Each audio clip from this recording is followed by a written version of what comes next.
केला बेचने वाली चुड़ैल।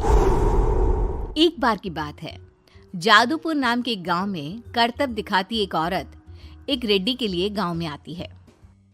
आइए आइए मेहरबान कदरदान, खाइए रोहड़ा के ताजे ताजे केले। कभी खाए नहीं होंगे ऐसे केले, पीले पीले केले खाइए।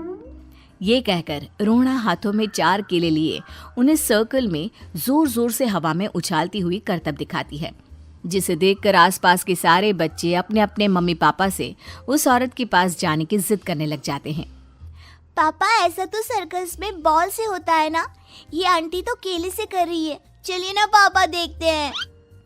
रोहड़ा एक पतली सी तार पर चलती हुई केलों से करतब दिखाती है। आते जाते सभी लोग बाहर रुककर उसके करतब देखते हैं और वाह वाही करते नहीं थकते। जैसे ही एक आदमी पास आकर उसे पैसे देने लग जाता है, तब वो कहती है, अरे नहीं नहीं साहब, मैं करतब तो बच्चों के मन को बहलाने के लिए करती हूँ। धंधा तो मेरा केले का है। पीछे देखो मेरी रिड्डी, जो भी मेरे केले खाएगा मेरी तरह चुस्त दुरुस्त और तंदुरुस्त हो जाएगा। पता चलता है क्या कि मेरी उम्र 55 की है। अरे पर ऐसे ठंड के मौसम में कोई केला क्यों खाएगा? ये ऐसे वैसे केले नहीं है साहब, ये शरीर में गर्मी देते हैं।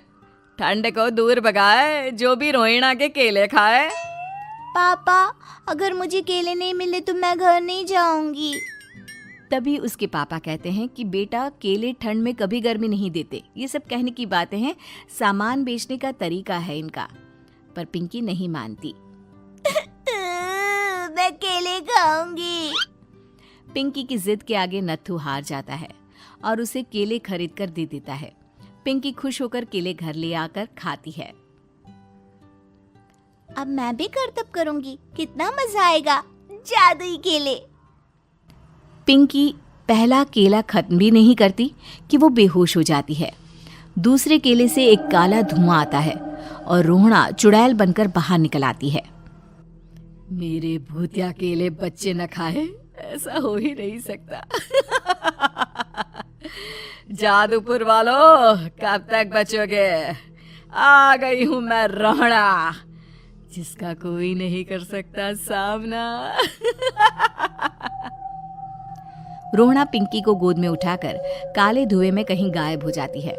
शाम के वक्त नत्थू घर लौटता है और पिंकी को घर में ना पाकर उसकी माँ से कहता है, माँ पिंकी कहाँ है?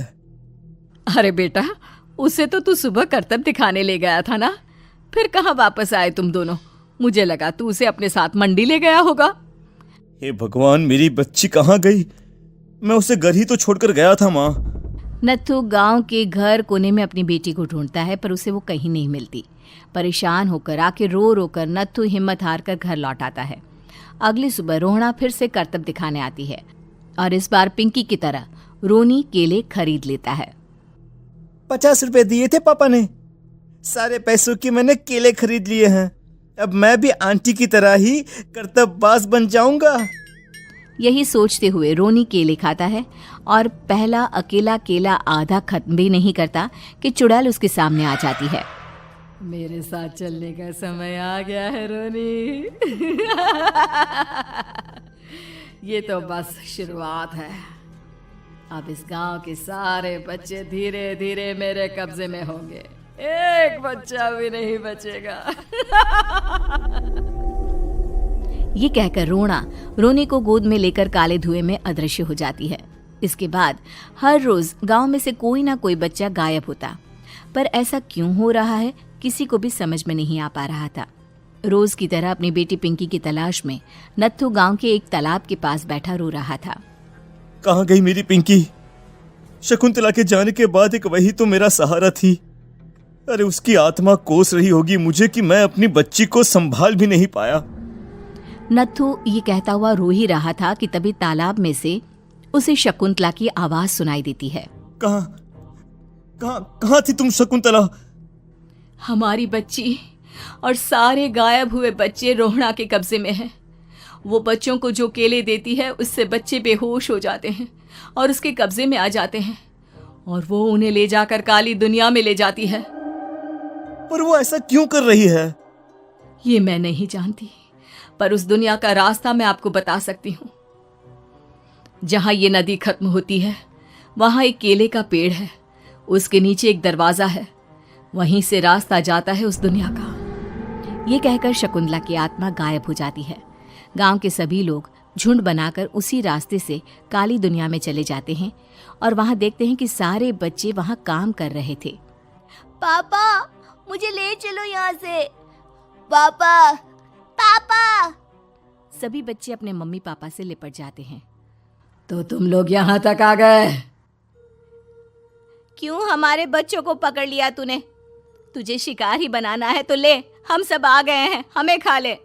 नहीं, मुझे बच्चे चाहिए। मेरे बच्चे के बदले तुम लोगों के बच्चे। क्या मतलब? मैं इसी गांव में रहने वाली एक औरत थी। केले की चोरी के इल्जाम में मेरे बेटे को गांव वालों ने इतना मारा कि वो मर गया। उसी दिन मैंने ठान लिया कि गांव वालों का भी वही हाल करूंगी। कुछ दिन बाद बेटे के चले जाने के दुख में मैं भी मर गई और मेरी भटकती आत्मा एक चुड़ैल बन गई। और फिर मैंने बदला लिया तुम सबके बच्चे छीनकर। बर्दाश्त नहीं कर पाए ना? सोचो मुझ पर क्या बीती होगी। हमें माफ कर दो रोना। पता नहीं ये किसकी गलती थी, पर हम सभी माफी मांगते हैं।